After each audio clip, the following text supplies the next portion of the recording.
always be tight. Every day, every single day and night. Even when you start acting like a fool, you know I'm loving every single thing you do. Can always be myself around you more than anybody. Hey, hey, hey, hey, Betty!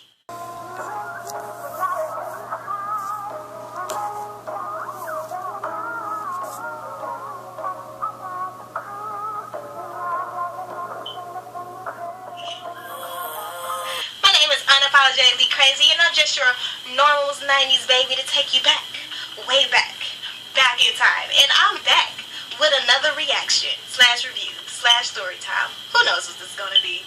Just stay tuned. Alright guys, let's go ahead and get into it. If you're like me and you remember your childhood memories, you remember how Disney used to pull at your heartstrings, you remember how much fun and laughter it used to be just to get home from school or wake up on a Saturday morning, turn on your TV, sit down with your bowl of cereal, and laugh at your favorite cartoon? This is what the Proud Family reminds me of. This is what the Proud Family brings to me. Because I recently just watched the whole thing, and let me tell you, this show still aged very well and is hilarious to this day, because now I get all the jokes and whatnot. The Proud Family came out around the 1990s, probably like 1999. It was originally supposed to show on Nickelodeon, but somehow it just didn't work out. So around 2001, Jambalaya Studios and Disney Channel, they connected, and the Proud Family was boom, on your screen. The one thing that most of us remember why we love this cartoon so much is because it was typically an African-American based cartoon. Not saying that African Americans were the only person who watched it, but most of us watched it and could really realize that everything from the music to the script to the area to just the jokes was mostly African American representation. And this was monumental for the time period because you didn't have that many shows that was representing us in a positive light.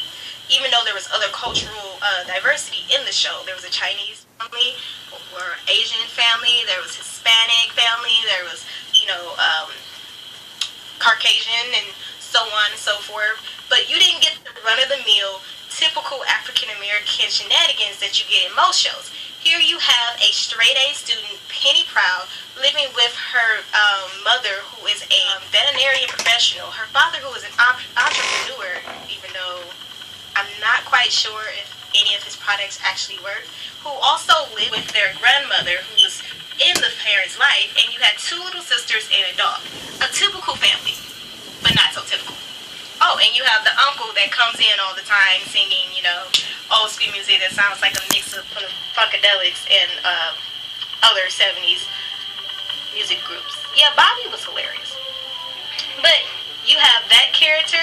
You also have Dejanay, who is the typical run-of-the-mill African-American family, a bunch of kids, or at least on TV. She has a bunch of brothers and sisters. You don't really see her parents. She's loud, and she's ghetto, and she's hilarious, and we love her anyway. Then you have La Cienega, the Hispanic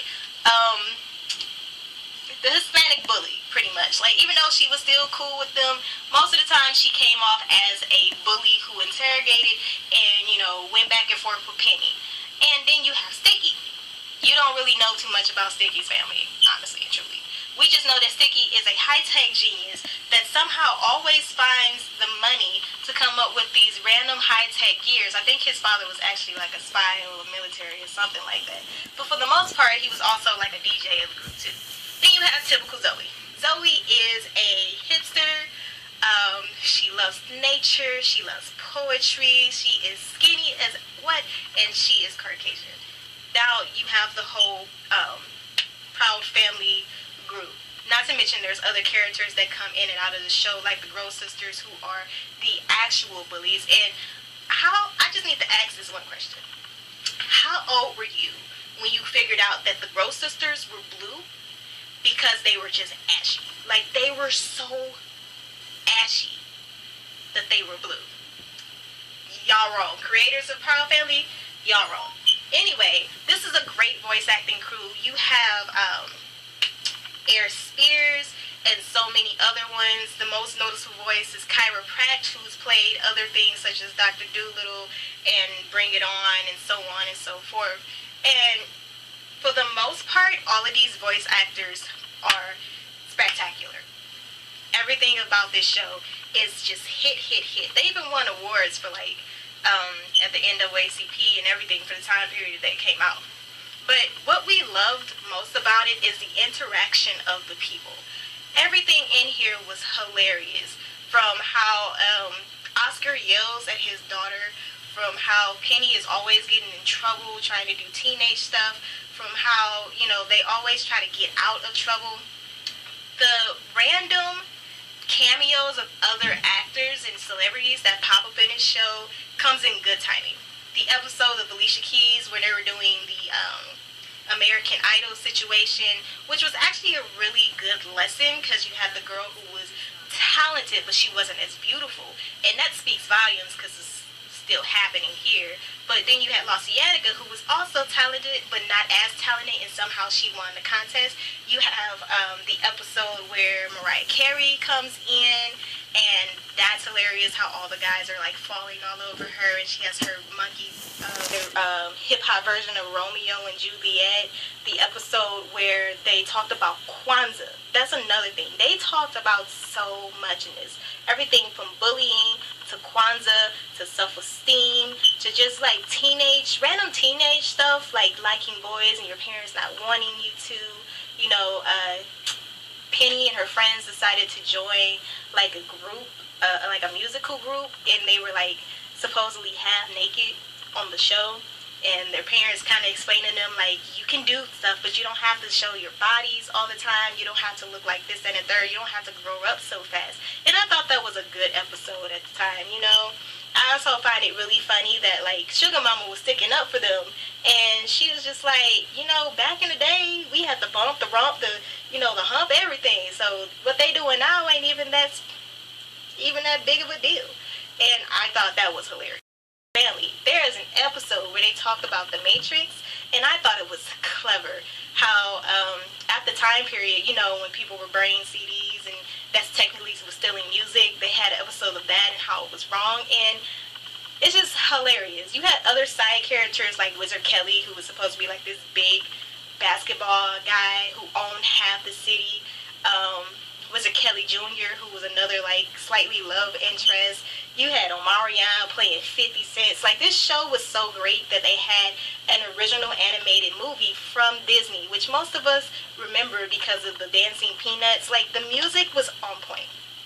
I don't know about you guys, but I had the Proud Family CD, and most of the music I remember because it was either old school, it was hip-hop-ish, and there was a little bit of R&B, and there was a couple of original Proud Family songs that were in there. But the soundtrack was fantastic because it was something that we could relate to.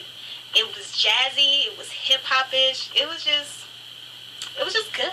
You just had nice, clean, positive fun, and there were so many lessons throughout the show, and these are the reasons why we could relate to it. This is a teenager going through teenage stuff with her friends in a neighborhood, a diverse neighborhood, and all we could do was laugh at the antics of the parents as they're learning and the children as they're learning. And I recommend anybody to go and watch this show. It is a 10 out of 10 for me. So I think that's the end of my review, guys. Let me know how you feel about the Proud Family in the comments. Don't forget to like, comment, and subscribe.